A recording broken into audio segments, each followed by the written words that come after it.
भारत में एक ऐसा किला मौजूद है जहां सूरज ढलने के बाद किसी को रुकने की इजाजत नहीं है। सरकार ने किले के बाहर साफ लिखा है, सूर्यास्त के बाद प्रवेश वर्जित। लोग पूछते हैं, आखिर क्यों? आज की इस फिल्म में हम भानगढ़ किले की उस कहानी तक जाएंगे जिसे इतिहास ने कभी खुलकर नहीं लिखा। 1613 में राजा मधो सिंह ने राजस्थान के अलवर में इस किले का निर्माण कराया। यह एक पूरा नगर था, लगभग 9000 घर, बाजार, मंदिर और महल। लेकिन इस निर्माण से पहले एक शर्त रखी गई थी। यहां तपस्या करने वाले संत गुरु बालूनाथ ने कहा था कि इस नगर की कोई भी इमारत इतनी ऊंची नहीं होनी चाहिए कि उसकी छाया मेरे आश्रम पर पड़े। कहा जाता है ये शर्त तोड़ी गई और उसी पल से इस किले की कहानी बदल गई। लेकिन असली रहस्य इससे भी गहरा है। एक राजकुमारी, एक तांत्रिक और एक श्राप जिसने पूरे नगर को उजाड़ दिया। आज हम उस सच तक पहुंचेंगे जो इतिहास की किताबों में नहीं मिलता। राजकुमारी रत्नावती की कहानी। राजकुमारी रत्नावती अपनी सुंदरता और बुद्धिमत्ता के लिए प्रसिद्ध थी।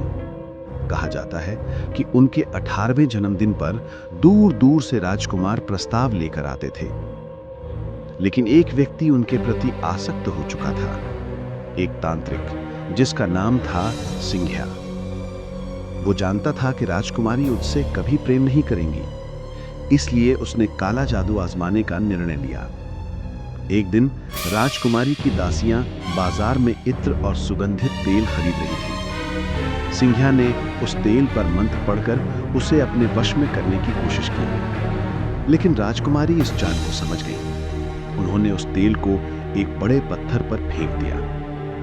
कहानी के अनुसार वो पत्थर अचानक लुढ़कने लगा और सीधा सिंघ्या की ओर बढ़ गया।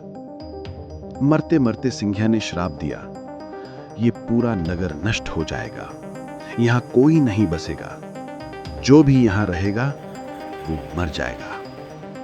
कहते हैं यही श्राप भानगढ़ के पतन का कारण बना। नगर का विनाश। कुछ समय बाद मुगल सेना ने भानगढ़ पर आक्रमण किया। युद्ध में पूरा नगर उजड़ गया। राजकुमारी सहित शहर के लगभग सभी लोग मारे गए। 9000 घर खाली हो गए और तब से आज तक ये स्थान वीरान है।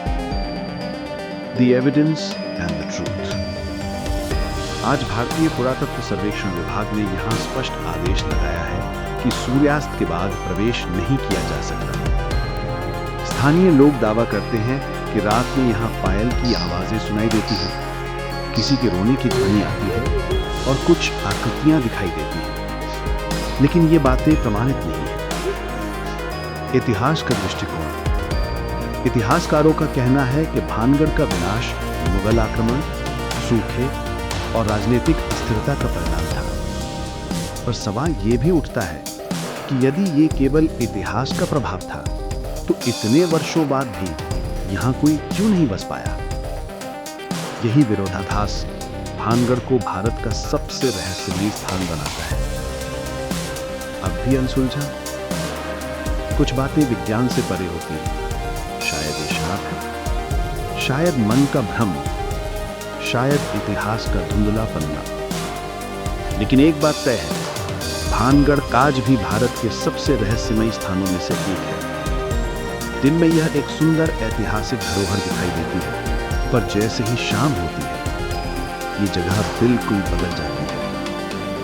भानगढ़ की कहानी हमें याद दिलाती है कि भारत की विरासत सिर्फ इमारतों में नहीं, बल्कि उन कथाओं में भी है जो पीढ़ियों से सुनाई जाती हैं। अगर आप भारत की ऐसी ही रहस्यमयी कहानियां जानना चाहते हैं, तो कहानी विरासत को सब्सक्राइब करें। अगले फिल्म में हम जाएंगे रूपकुंड झील की ओर, जहां बर्फ के नीचे 800 कंकाल मिले थे।